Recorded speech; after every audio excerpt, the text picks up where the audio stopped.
সূরাতুন নাহলের মধ্যে আল্লাহ তাআলা যে তথ্যটি আমাদেরকে দিয়েছেন, মান আমিলা সলিহান মিন যাকারিন আও উনসা ওয়া হুয়া মুমিন, নেক কাজ করনেওয়ালা ব্যক্তি যদি কোনো পুরুষ কিংবা নারী হয়, তিনি নেক কাজ করার কারণে আল্লাহ তাআলা তাকে কি করবেন, ফালা নুহইয়ান্নাহু হায়াতান তাইয়্যিবা, তাকে একটা সুখী সমৃদ্ধ জীবন আল্লাহ তাআলা দান করবেন।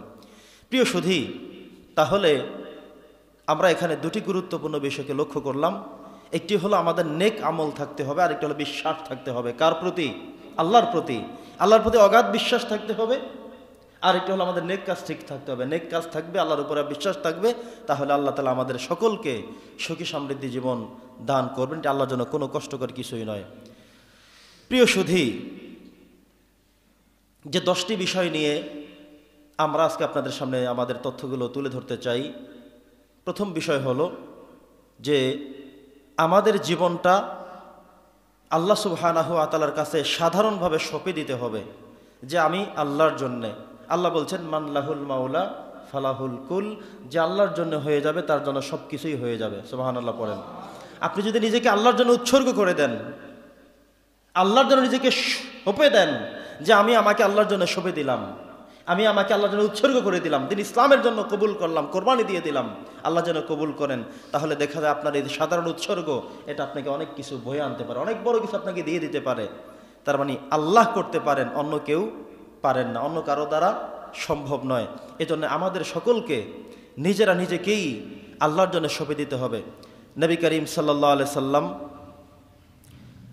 আয়েশা রাদিয়াল্লাহু তাআলা আনহাকে বললেন যে কিয়ামতের দিন, কঠিন মুসিবতের সময় আপনি আপনার নেককার উম্মতদেরকে কিভাবে বাছাই করবেন, কিভাবে তাদেরকে চিনবেন, কিভাবে বুঝবেন যে এটা আপনার উম্মত কি উম্মত না, এটা আপনার উম্মতের মধ্যে আমল করেছে কি করে না, কিভাবে চিনবেন? নবী করিম সাল্লাল্লাহু আলাইহি সাল্লাম বললেন যে গুররাম মুহাজ্জালিনা মিন আসারিল ওযু, গুররাম মুহাজ্জালিনা মিন আসারিস সুজুদ, রুকুর চিহ্ন, সাজদার চিহ্ন, এই চিহ্নগুলো আমাকে পরিচয় করিয়ে দিবে এই লোকটি মুমিন ছিল, ইমানদার ছিল, নামাজে ছিল, উজু করেওয়ালা ব্যক্তি ছিল।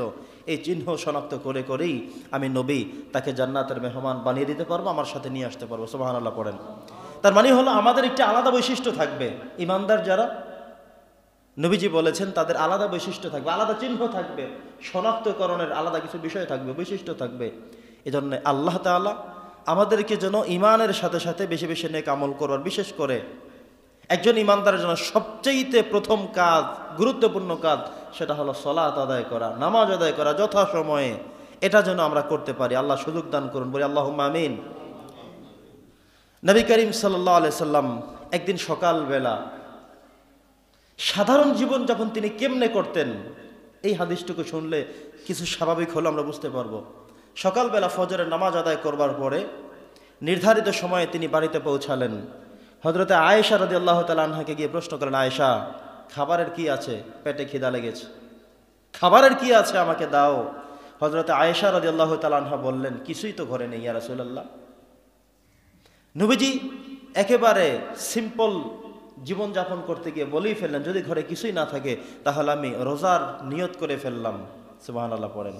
তার মানে হলো ওই যে রাতে খেয়েছেন, এখন যে খাবেন কিছু ঘরে নেই, কিন্তু তিনি এভাবে রাগ করেননি যে কেন ঘরে খাবার নেই, আমাকে কেন গতকালকে বলা হয়নি, আমাকে কেন আনতে বলা হয়নি, কেন আজকে এই অবস্থা করে, এটা তিনি কঠিনভাবে না নিয়ে সেখান থেকে সহজ করে তার এই অবস্থানটাকে তিনি ইবাদতের মধ্যে নিমজ্জিত করে ফেলেছেন। সুবহানাল্লাহ পড়েন।